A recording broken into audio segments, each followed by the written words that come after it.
নমস্কার প্রিয় দর্শক বন্ধুরা, হরে কৃষ্ণ ইউটিউব চ্যানেলে আপনাদের আবারও একবার জানাই সুস্বাগতম। আমরা নিজেরা নিজেদেরকে যতটা বদলাতে পারি আর কেউ আমাদেরকে সেভাবে বদলাতে পারে না। অন্য কেউ আপনার ব্যাপারে কী ভাবছে সেটা গুরুত্বপূর্ণ নয়, গুরুত্বপূর্ণ হলো সেটা যেটা আপনি আপনার ব্যাপারে ভাবেন। যখন আপনার মনে হবে যে আপনার কেউ নেই, তখন আকাশের দিকে তাকান, যা সব সময় আপনারই ছিল আর পরেও আপনারই থাকবে। যে ভয় থেকে আত্মবিশ্বাস কমতে থাকে সেই ভয়কে শেষ করাটা অতি আবশ্যিক। কারোর ব্যাপারে অনুমান করে তার ভুল ধরবেন না। আপনি হয়তো জানেনও না যে তার জীবনে কি প্রতিবন্ধকতা আছে। আমাদের বয়স যত বাড়তে থাকে আমরা বুঝতে পারি যে আমরা সেই সব মানুষকে বেশি গুরুত্ব দিয়েছি যাদের আমাদের জীবনে কোনো অনুদানই ছিল না। একদিন আপনার কর্ম আপনার সাথে দেখা করতে আসবে, আর সেদিন যেন অবাক হবেন না। শ্রীকৃষ্ণ বলেন, আপনার কষ্ট পাওয়ার দোষ কখনোই নিজের দণ্ডকে দেবেন না, নিজের মনকে বোঝান। আপনার মনকে পরিবর্তন করলেই সমস্ত দুঃখ কেটে যাবে। আমরা যখন কোনো কাজ ভগবানের নাম করে থাকি তখন ভগবানের শক্তি আমাদের সাহায্য করে আর আমাদের সাফল্য লাভ নিশ্চিত হয়ে যায়। আপনার পরিস্থিতি পরম আপনাকে সঁপে দিন, কারণ যতটা পরিশ্রম আপনি সারা জীবন করে উঠতে পারবেন না, উনি সেটা এক মুহূর্তে করে দিতে পারেন।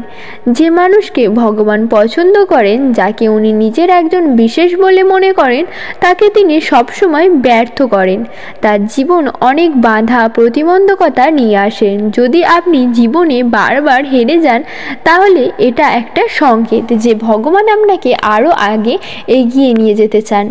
পৃথিবীতে এরকম মানুষ আছেন যাদের আপনি যতই সম্মান দিন না বা ভালোবাসুন না, সে আপনাকে বিনিময়ে আঘাতই দেবে, কারণ আপনি লোকের স্বভাব কখনো বদলাতে পারবেন না। কিছু নতুন শেখার জন্য এটা স্বীকার করে নেওয়াই ভালো যে প্রতিটি ব্যক্তি কিছু না কিছু ব্যাপারে আমাদের থেকে সম্পত্তি তো সবাই লাভ করতে পারে। আশীর্বাদ লাভ করতে শিখুন, কারণ আশীর্বাদ সেখানে কাজে আসে যেখানে টাকা পয়সা কাজে আসে না। ছলনা করলে বা কাউকে ঠকালে আপনার কপালে একদিন তাই জুটবে। আজ নয়তো কাল, কিন্তু অবশ্যই তো পাবেন। যদি সত্যের রাস্তায় জীবন কাটান তাহলে প্রতি মুহূর্তে শান্তি পাবেন। যদি ছলনা বা সততার রাস্তা বেছে নেন তাহলে প্রতি মুহূর্তে শাস্তি পাবেন। কারোর সাথে আপনার বন্ধন আপনার সফলতা বা ব্যর্থতা উপর নির্ভর করে না। এই সম্পর্কে সত্যিকারের হয় তাহলে কঠিন সময় এলে বা আপনার অবস্থায় অবনতিতেও তা অটুট থেকে যায়। এবারে আসুন আপনাকে একটা প্রশ্ন করছি, সোনা আর লোহার মধ্যে তফাৎ কি? এবারে বেশিরভাগ লোকের উত্তর এটাই হবে যে সোনা তো বহুমূল্য, সোনার মূল্য লোহার থেকেও অনেক বেশি। এটা ঠিক, কিন্তু আমাদের এটা ভোলা ঠিক হবে না যে সোনা আমাদের সাজগোজের কাজে লাগে, আমাদের আরও সুন্দর দেখায়। অন্যদিকে লোহা সেই সৈনিকদের ঢাল ও তলোয়ার হয়ে তাদের রক্ষা করেন যারা আমাদের প্রাণকে রক্ষা করে। এই সৈনিক না থাকলে আমাদের প্রাণও থাকবে না। এবারে বলুন, সোনার মূল্য বেশি হওয়াতে লোহার মূল্য কি কমে যায়? কখনোই নয়। ঠিক সেইভাবে এই জীবনে আপনি যতই চেষ্টা করুন, কিছু না কিছু এমন থেকে যাবে যা আপনি কখনোই পাবেন না, আর সেই কারণে নিজেকে অক্ষম মনে করা অনুচিত হতে পারে। আপনার কাছে সেই গুণ আছে যা সংসারে আর কারো কাছে নেই। সেই গুণটা কে চিনুন, তাকে বাড়ান আর সেটাকে ব্যবহার করুন। তাই মনে রাখবেন, সংসারে প্রত্যেকটা ব্যক্তি বিশেষ হয় এবং এই সংসারে সবাই সব কিছু পায় না। নিজেই দেখে নিন, সোনাকে যেই দোকানে সাজিয়ে রাখা হয় সেই দোকানের তালা লোহা দিয়ে তৈরি হয়। সাগর আর নদী, এই দুই হলো জলাধর, কিন্তু দুজনের মধ্যে তফাৎ দেখুন কতটা। যখন বৃষ্টি পড়ে তখন নদীর স্তর বেড়ে যায়, এত বেশি বেড়ে যায় যে কখনো কখনো পাড় ভেঙে বয়ে যায়, সব ধ্বংস করে দেয়। কিন্তু যদি বৃষ্টি না হয় তাহলে শুকিয়ে যায়। এই নদী একটা ক্ষীণ ধারায় পরিণত হয়। অন্যদিকে আছে সাগর। এবার সাগরে কে দেখুন, যদি নদী এসে সাগরের সাথে মিশেও যায় তাহলে সাগরের স্তর কিন্তু বেড়ে ওঠে না।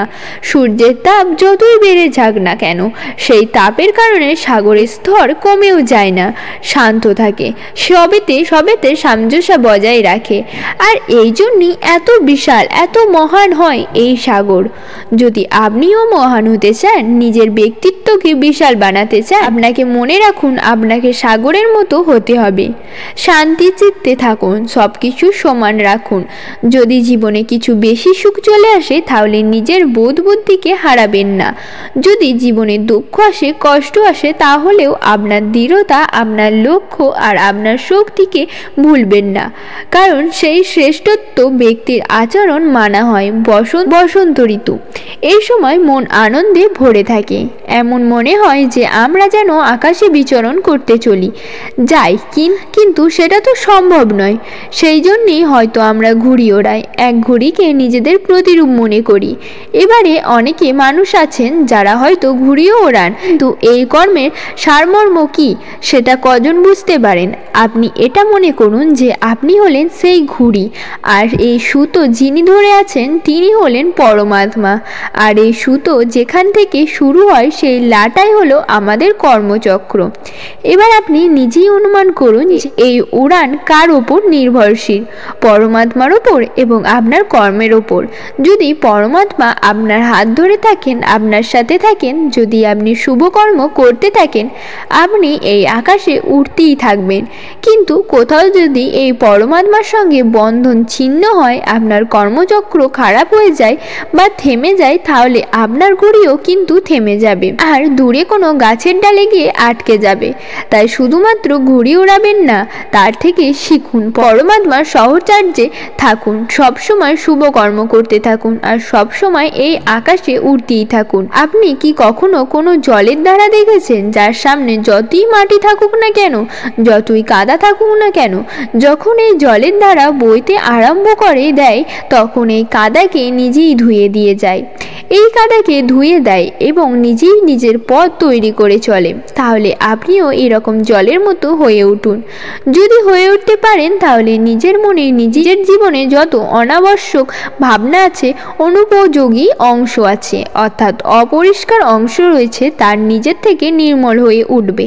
আর এরকম জলের ধারা কখনো থেমে থাকে না, সবসময় বয়ে চলে। সেভাবেও আপনিও কখনো থামবেন না, সবসময় বয়ে চলুন, এগোতে থাকুন। পথে যদি অনেক বিপদ আসে, সমস্যা আসে, তাহলেও থামবেন না, তার উপর নিরন্তর প্রহার করতে থাকুন, নিরন্তর প্রয়াস করুন আর অগ্রসর হতে থাকুন।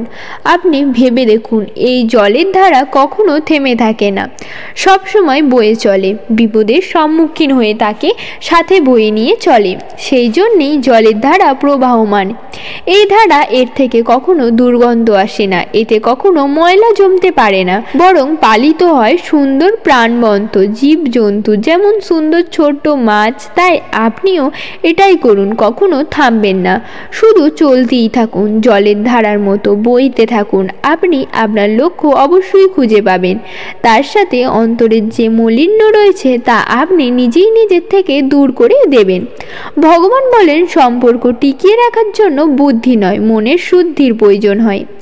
যা বলবেন সত্য বলুন, স্পষ্ট বলুন, সামনে বলুন। যে আপনার সত্যকারের আপন, সে বুঝবে, সে থাকবে, আর যদি না হয়, সে ছেড়ে চলে যাবে। ধনবান হওয়ার জন্য নিজের প্রতিটা ধনের ব্যবহার করতে হয়, আর গুণবান হওয়ার জন্য প্রতিটা মুহূর্তের সৎ ব্যবহার করতে হয়। জীবনের আর একটা গভীর অর্থ এটাও যে আপনি যেরকম ভাবছেন, জীবন সেরকম নাও হতে পারে। এখানে অনেক সুখ দুঃখ থাকবে, চড়াই উতরাই আসবে, কঠিন সময়ও আসবে, আবার খুব ভালো সময়ও আসবে। কিন্তু এসবের মধ্যে সব জিনিসকে সময় ও পরিস্থিতির বিচার স্বীকার করে নেওয়া বুদ্ধিমানের কাজ। সেজন্য জীবনকে সঠিকভাবে বোঝার জন্য আপনাকে স্বীকার করে নেওয়ার ক্ষমতাকেও বাড়াতে হবে। কারো অভাবে বাঁচবেন না, না তো কারো স্বভাবে বাঁচবেন। এটা আপনার জীবন, এটা কি আপনার সবারই বাঁচুন। সম্পর্ক টিকিয়ে রাখার জন্য কখনো কখনো মেনে নিতে শিখুন, কখনো কখনো মানিয়ে নিতেও শিখুন। চোখ শুধু আমাদের দৃষ্টি প্রদান করে না, কারণ আমরা কারো মধ্যে কখনো কি দেখি তা আমাদের ভাবনার উপরও নির্ভর করে। যে মানুষ আপনার খুব কাছে তাকে যত্ন করে রাখুন, আর যে মানুষ আপনার থেকে দূরে যাবার চেষ্টা করে তাদের থেকে সাবধানে থাকুন। যদি আপনি সঠিক সময়ে নিজের ভুল স্বীকার না করেন তাহলে আপনি আবার একটা ভুল করে বসেন। যদি আপনি আপনার ভুল স্বীকার করেন একমাত্র তখনই সেই ভুল থেকে আপনি কিছু শিখতে পারেন। যদি আমরা চাই তাহলে নিজেদের আত্মবিশ্বাস ও পরিশ্রম দিয়ে নিজেদের ভাগ্য লিখতে পারি, আর যদি আমরা নিজেদের ভাগ্য লিখতে না পারি তাহলে পরিস্থিতি আমাদের ভাগ্য নির্ধারণ করে দেয়। আপনি এটা বলতে পারেন না যে আপনার কাছে সময় নেই, কারণ আপনি দিনে ততটাই সময় পান যতটা সময় একজন সফল ও পরিশ্রমী ব্যক্তি পায়। শ্রীকৃষ্ণ বলেন, সমস্যা থেকে পালিয়ে যাওয়া নতুন সমস্যাকে আমন্ত্রণ দেওয়ার সামিল। জীবনের সব মুহূর্ত নতুন নতুন সমস্যা আর প্রতিকূলতার মুখোমুখি আমাদের হতেই হয়, এবং এটাই জীবনের অটল সত্য। একজন শান্ত সমুদ্র, একজন নাবিক কখনোই দক্ষ হয়ে উঠতে পারেন না। দক্ষ হওয়ার জন্য তাকে সামুদ্রিক ঝড়ের মুখোমুখি হতেই হয়। বিশ্বাস এমন এক শক্তি যা ধ্বংস হয়ে যাওয়ার জীবনেও আসার আলো নিয়ে আসতে পারে। বিশ্বাস পাথরকে ভগবান বানাতে পারে, আর অবিশ্বাস ভগবানের তৈরি মানুষকেও পাথর বানিয়ে দেয়। জীবনের কঠিন সময়গুলি আমাদেরকে দুর্বল করে আসে, আর বরং সেগুলি আমাদের ভেতরে লুকিয়ে থাকে অমৃত শক্তি এবং সামর্থ্যকে বাইরে বের করে এনে আমাদেরকে সাহায্য করতে আসে। কঠিন সময়কে এটা বুঝে নিতে দিন যে আপনি তার থেকেও কঠিনতর। চাঁদ আর সূর্যের মধ্যে যেমন কোনো তুলনা হয় না, ঠিক তেমনই আপনার জীবনকেও অন্য কারোর সাথে তুলনা করবেন না। যার যখন সময় আসবে সে তখনই জ্বলে উঠবে। যখন সত্যের সাথে মিথ্যার লড়াই হয় তখন সত্য একা থাকলেও সে জিতে যায়, কারণ মিথ্যার পেছনে মূর্খ ও বিশ্বাসঘাতকদের ভিড় থাকে। অর্জুন শ্রীকৃষ্ণকে জিজ্ঞাসা করলেন, হে ঋষভ, যখন মৃত্যু সকলের জন্য নিশ্চিত তখন সৎসঙ্গ, ভজন, কীর্তনে কি প্রয়োজন? যারা অধর্ম করে ভোগ কামনা বাসনায় জীবন অতিবাহিত করে তাদের তো মৃত্যু হবে। তখন সে কৃষ্ণ বলে, হে পার্থ, বিড়াল যখন ইঁদুরকে হত্যা করে তখন তার দাঁত দিয়ে তাকে ধরে থাকে আর ভোজনও করে, কিন্তু নিজের বাচ্চাকে কামড়ে ধরে তখন তাকে বধ করে না, বরং কোমলভাবে এক স্থান থেকে অন্য স্থানে নিয়ে যায়। দাঁত একই, মুখ একই, কিন্তু পরিণাম পৃথক। ঠিক তেমনি মৃত্যু সকলের জন্য নিশ্চিত হলেও একজন প্রবুদ্ধানে যায় আর অন্যজন মৃত্যুর চক্করে ঘুরতে থাকে। আজকের ভিডিওটি এই পর্যন্তই। সকলে ভালো থাকুন, সুস্থ থাকুন। আবারও দেখা হবে অন্য আরেকটি ভিডিওতে। হরে কৃষ্ণ।